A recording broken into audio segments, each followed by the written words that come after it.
Greetings, friends. Pastor Kevin again from Woodcrest, and here we go again. We're going into chapter 22. This is day 22 of our New Testament reading. Here we go. The festival of unleavened bread, which is called Passover, was drawing near. The chief priests and the scribes were looking for a way to put him to death because they were afraid of his people. Then Satan entered Judas, called Iscariot, who was numbered among the 12. He went away and discussed with the chief priests and the temple police how he could hand him over to them. They were glad and agreed and gave him silver. So he accepted the offer and started looking for a good opportunity to betray him to them, and when the crowd was not present. Then the day of unleavened bread came, when the Passover lamb had to be sacrificed. Jesus sent Peter and John, saying, "Go and prepare the Passover meal for us, so we can eat it." "Where do you want us to prepare it?" they asked. "Listen," he said to them. "When you have entered the city, a man carrying a water jug will meet you. Follow him into the house he enters. Tell the owner of the house, the teacher asks you, 'Where is the guest room where I can eat the Passover meal with my disciples?' Then he will show you a large furnished room upstairs. Make preparations there." So they went and found it just as he had told them, and they prepared the Passover meal. When the hour came, he reclined at the table and the apostles with him. Then he said to them, "I have fervently desired to eat this Passover with you before I suffer. For I tell you, I will not eat again until it is fulfilled in the kingdom of God." Then he took up a cup, and after giving thanks, he said, "Take this and share it among yourselves. For I tell you, from now on, I will not drink of this fruit of the vine until the kingdom of God comes." And he took bread, gave thanks, broke it, and gave it to them, and said, "This is my body for which is given for you. Do this in remembrance of me." In the same way, he also took the cup after the supper. "This cup is the new covenant established by my blood. It was shed for you. But look, the hand of the one betraying me is at the table with me. For the Son of Man will go away as it has been determined, but woe to the man by whom he is betrayed." So they began to argue among themselves which of them it was that was going to do this thing. Then a dispute arose among them about who should be considered the greatest. But he said to them, "The kings of the Gentiles dominate them, and those who have authority over them are called benefactors. But it must not be like that among you. On the contrary, whoever is great among you must be like the youngest, and whoever leads like the one serving. For whoever is great, the one at the table is the one serving. Isn't it the one at the table?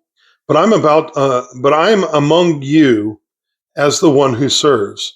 You are the ones who stood by me in my trials. I bestow on you a kingdom, just as my Father bestowed one on me, so that you may eat and drink at my table in my kingdom, and you will sit on thrones judging the 12 tribes of Israel. Simon, Simon, look out. Satan has asked to sift you like wheat, but I have prayed for you that your faith may not fail. And you, when you have turned back, strengthen your brothers." "Lord," he told him, "I am ready to go with you both to prison and to death." "I tell you, Peter," he said, "the rooster will not crow today until you deny me 3 times that you know me." He also said to them, "When I sent you out without money bag, traveling bag, or sandals, did you lack anything?" "Not a thing," they said. Then he said to them, "But now whoever has a money bag should take it, and also a traveling bag. And whoever doesn't have a sword should sell his robe and buy one. For I tell you, what is written must be fulfilled in me.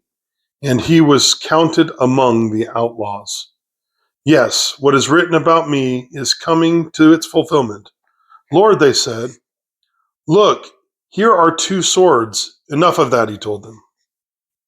He went out and made his way as usual to the Mount of Olives, and the disciples followed him. He reached the place and told them, pray that you may not enter into temptation. Then he withdrew from them about a stone's throw, knelt down, and began to pray.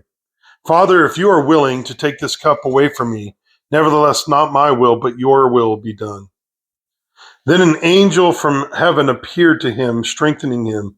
Being in anguish, he prayed more fervently, and his sweat became like drops of blood falling into the ground. When he got up from the prayer and came to the disciples, he found them sleeping, exhausted from their grief. Why are you sleeping? He asked. Get up and pray so that you won't enter into temptation. While he was still speaking, suddenly a mob was there, and one of the 12, named Judas, was leading them. He came near Jesus to kiss him. But Jesus said to him, Judas, are you betraying the Son of Man with a kiss? When those around him saw what was going to happen, they asked, Lord, should we strike with the sword? Then one of them struck the high priest's slave and cut off his right ear. But Jesus responded, no more of this, and touching his ear, healed him. Then Jesus said to the chief priests, temple police, and the elders that had come for him, have you come out with swords and clubs as if I were a criminal? Every day while I was with you in the temple complex, you never laid a hand on me. But this is your hour and the dominion of darkness. They seized him, led him away, and brought him into the high priest's house. Meanwhile, Peter was following at a distance. They lit a fire in the middle of the courtyard and sat down together, and Peter sat among them. When a servant saw him sitting in the firelight, he looked closely at him and said, this man was with him too. But he denied it. Woman, I don't know him. After a little while, someone else saw him saying, you're one of them too. Man, I am not, Peter said. And an hour later, another kept insisting this man was certainly with him, since he is also Galilean. But Peter said, man, I don't know what you're talking about. Immediately, while he was still speaking, a rooster crowed. Then the Lord turned and looked at Peter. So Peter remembered the word of the Lord, how he said to him, before the rooster crows today, you will deny me 3 times. And he went outside and wept bitterly. The men who were holding Jesus started mocking and beating him. After blindfolding him, they kept asking, prophesy, who hit you? And they were saying many other blasphemous things against him. When daylight came, the elders of the people, both the chief priests and the scribes, convened and brought him before the Sanhedrin. They said, if you are the Messiah, tell us. But he said to them, if I do tell you, you will not believe. And if I ask you, will you not answer? But from now on, the Son of Man will be seated at the right hand of the power of God. They all asked, are you then the Son of God? And he said to them, you say that I am. Why do we need any more testimony, they said, since we've heard it ourselves from his mouth. All right, friends, this is chapter 22. See us next time for chapter 23. God bless.